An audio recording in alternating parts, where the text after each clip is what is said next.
Olá pessoal do grupo de filosofia do Prisma, espero que vocês estejam bem.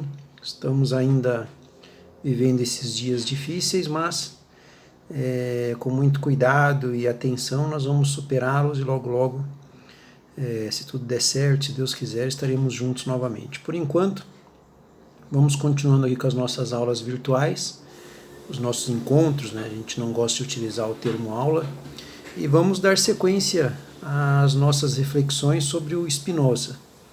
Não sei se vocês lembram, eu disse para vocês, né, que haviam muitas coisas para falar desse filósofo, e daqui para frente, em função da complexidade das teorias, o tempo que será dedicado a cada um deles será proporcionalmente também cada vez mais um tempo mais extenso. De qualquer forma, espero que vocês estejam gostando e estejam conseguindo acompanhar as ideias. Hoje nós vamos, para dar sequência aos nossos estudos sobre o Spinoza, entender um pouco como se dá na cabeça dele o processo do conhecimento.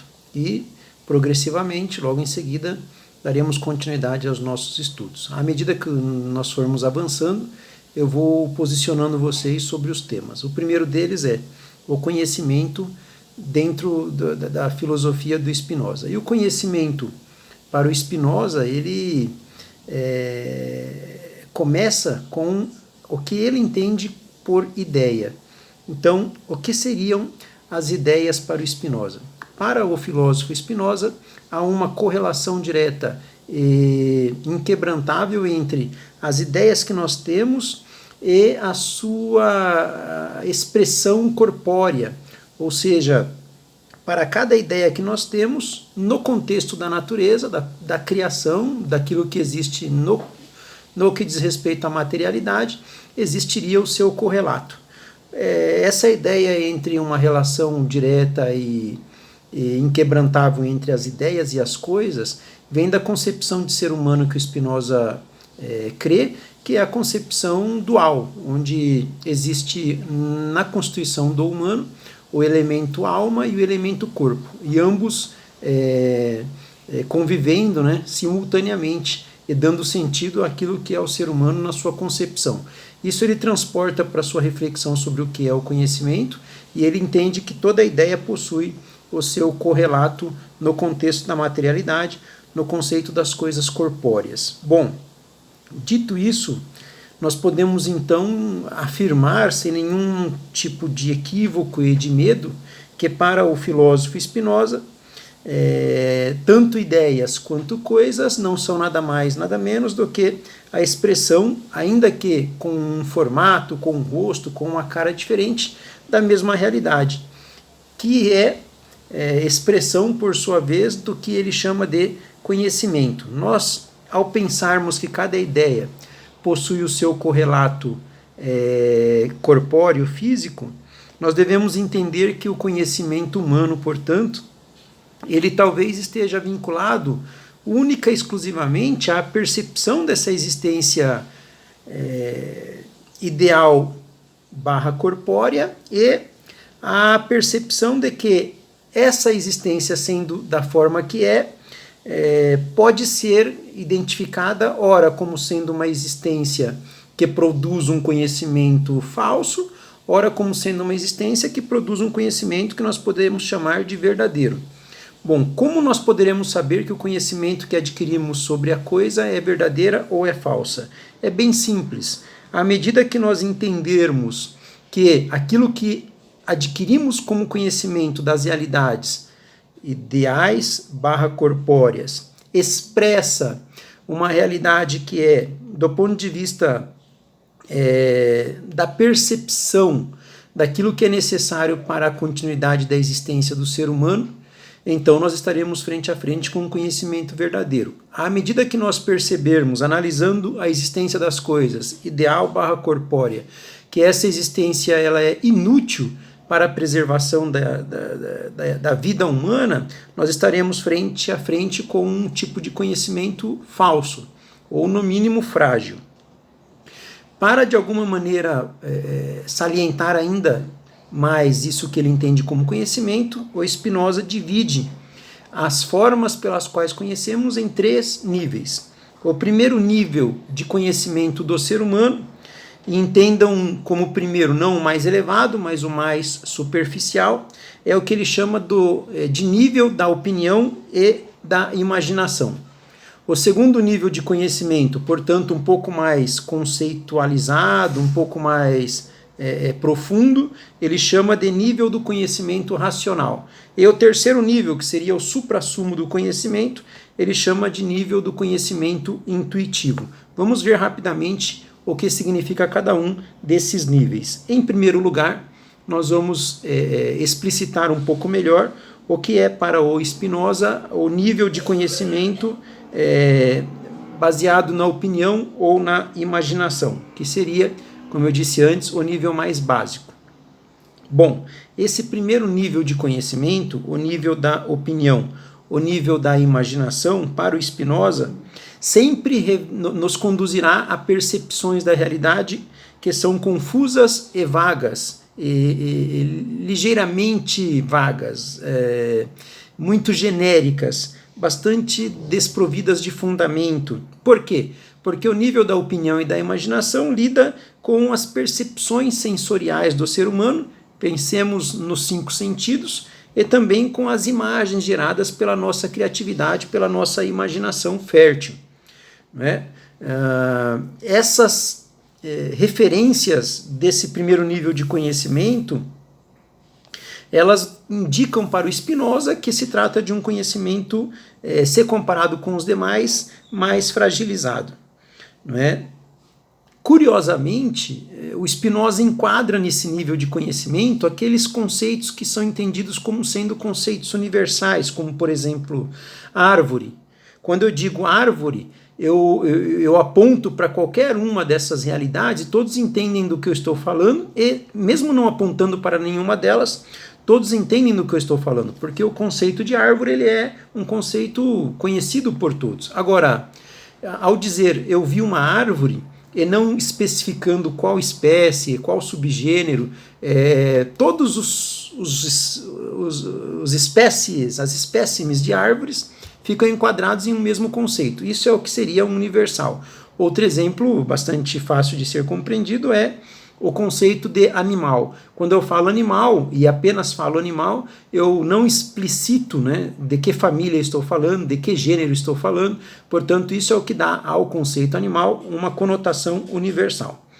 Os universais, eles se enquadrariam, portanto, nesse primeiro nível de conhecimento, que é o da opinião ou da imaginação. Embora esse nível seja frágil, seja o menor dentre os três, do ponto de vista da profundidade, o Spinoza entende que ele é útil, ele não é de todo inútil. Por quê? Porque ele, à medida que a vida passa e que os dias vão correndo, ele nos permite compreender e poder expressar nossa opinião sobre aquelas coisas que são triviais da vida, não é? E que não exigem uma profundidade muito grande de reflexão, de pensamento. Dado que na vida também há uma esfera de superficialidade, vamos chamar assim, esse primeiro nível de conhecimento, portanto, ele ainda é útil para o ser humano, embora seja inferior aos outros dois. O segundo nível de conhecimento, esse sim mais profundo do que o primeiro, é o conhecimento racional. O que o Spinoza entende por conhecimento racional? Bom, o conhecimento racional é aquele, logicamente, que se dá pelo exercício do pensamento, pelo exercício da razão, e é um conhecimento que o Spinoza diz que está absurdamente vinculado às ciências naturais, como, por exemplo, a matemática, hoje chamamos, né, de ciências exatas, a matemática, a geometria, a física. Essas áreas do conhecimento, elas são as que, por excelência, lidam com a esfera do pensamento, da lógica, da razão, não é? E, portanto, elas pertencem ao segundo nível de conhecimento.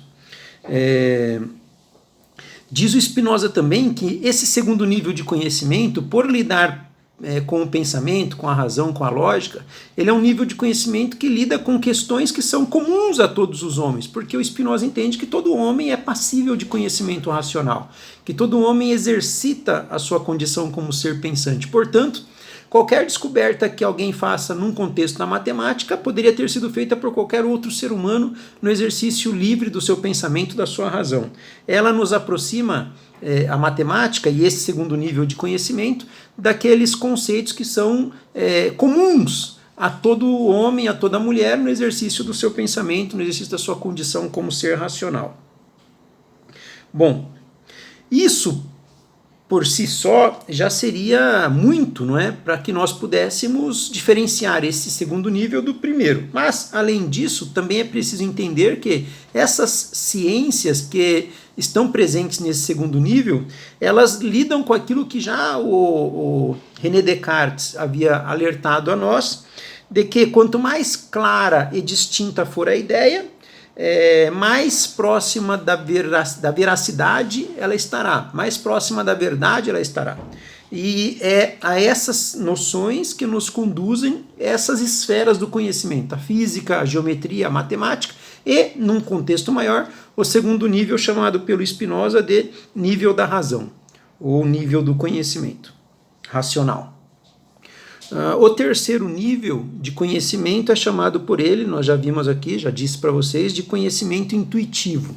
Quando o Spinoza entra nesse terceiro nível de conhecimento, ele se aproxima de uma existência, no que diz respeito a conhecer, divina. Diz o Spinoza ao falar desse terceiro nível de conhecimento, que é como se nós adquiríssemos nesse momento a condição para ver como Deus vê, a condição para entender as coisas como Deus entende. Essa intuição científica, ou essa ciência intuitiva, ela é ver como Deus vê, ela é entender como Deus entende. E como isso é possível? É possível em função do que eu já falei na semana passada com vocês, que para o Spinoza há uma vinculação direta entre a essência das coisas e a essência de Deus. No homem, a essência de Deus se manifesta sobretudo na sua capacidade intelectual. À medida que o homem pensa, exercita o seu pensamento e aprimora essa condição, ele se aproxima cada vez mais de uma visão beatífica, de uma visão divina das coisas, de uma interpretação, à luz da interpretação de Deus das coisas. E, portanto, ele se aproxima cada vez mais daquilo que é o mais adequado para ser compreendido sobre cada tema, daquilo que de fato é o verdadeiro, porque é aquilo que o próprio Deus vê, é aquilo que o próprio Deus entende. Bom, dito isso, nós podemos avançar um pouco mais e pensarmos, né, ao falar do Spinoza e da sua filosofia, que nós estamos frente a frente, portanto, com uma filosofia que é racionalista. E esse racionalismo do Spinoza, né, na sua plena constituição, se revela sobretudo nessa terceira fase do conhecimento, nesse terceiro nível do conhecimento, que é o conhecimento que se dá pela ciência intuitiva, pela visão de Deus, pela forma de entender de Deus. Bom, diz o Spinoza, e essas são palavras dele: a mente humana é uma parte da inteligência infinita de Deus. Se a mente humana é uma parte da inteligência infinita de Deus, nós podemos então entender, não é, que o humano, ainda que sendo um ser finito, ele, na sua trajetória de existência, experimenta aspectos que são exclusivos de uma existência infinita. Seria uma proximidade entre o finito e o infinito à luz do pensamento, à luz desse compartilhamento de uma essência, nesse caso, a essência divina. A mente humana, portanto, ela, no contexto do exercício da razão, se converte na mente de Deus.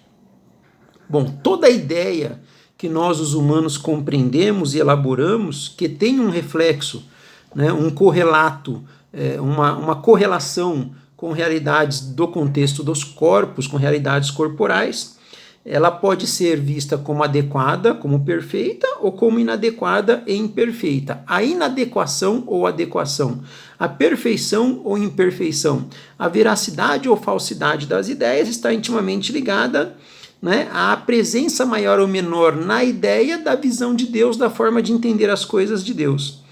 À medida em que nós entendemos como Deus entende, mais veraz é a nossa ideia. À medida que entendemos menos as coisas como Deus entende, menos veraz será a nossa ideia. Mas nós não podemos esquecer o seguinte: a maior ou menor presença de veracidade na ideia do ser humano não transforma a ideia do ser humano em algo absurdo, em algo descartável. Né? Por quê? Porque a presença da essência de Deus no humano, ainda que não utilizada na sua plenitude, no seu pleno processo, né, de desenvolvimento do pensamento, ela está lá presente. Portanto, a gente deve levar em consideração, ainda que as ideias estejam ainda fragilizadas, né, e não estejam plenamente constituídas. Mas conforme o exercício da mente vai sendo elaborado e aprimorado, cada vez mais o conhecimento produzido pela mente humana vai se convertendo em um conhecimento adequado, porque ele expressa essa eternidade do pensamento de Deus, essa profundidade com que Deus pensa as coisas. Né? Bom, vamos caminhar um pouco mais. Eu vou encerrar o vídeo daqui a pouco, porque senão ele fica muito longo. Depois eu faço um outro mais curto e assim nós vamos caminhando. Para distinguir o que é o verdadeiro e o que é o falso, quando o assunto são os conhecimentos na perspectiva do Spinoza, nós devemos entender que razão aproxima do que é mais confiável, opinião e imaginação afastam mais do que ou do que pode ser considerado confiável. Essas percepções pela opinião e pela imaginação são falsas, elas são enganatórias, elas não passam de uma ilusão. Agora, com o exercício do pensamento, nós nos aproximamos cada vez mais daquilo que é uma realidade necessária. E quanto mais necessária é a realidade para o quesito manutenção da vida e da qualidade de vida do ser humano, mais próximos estaremos da forma de pensar de Deus. Vamos parar por aqui nessa primeira parte, já já a gente dá sequência continuando, tá bom? Valeu, gente.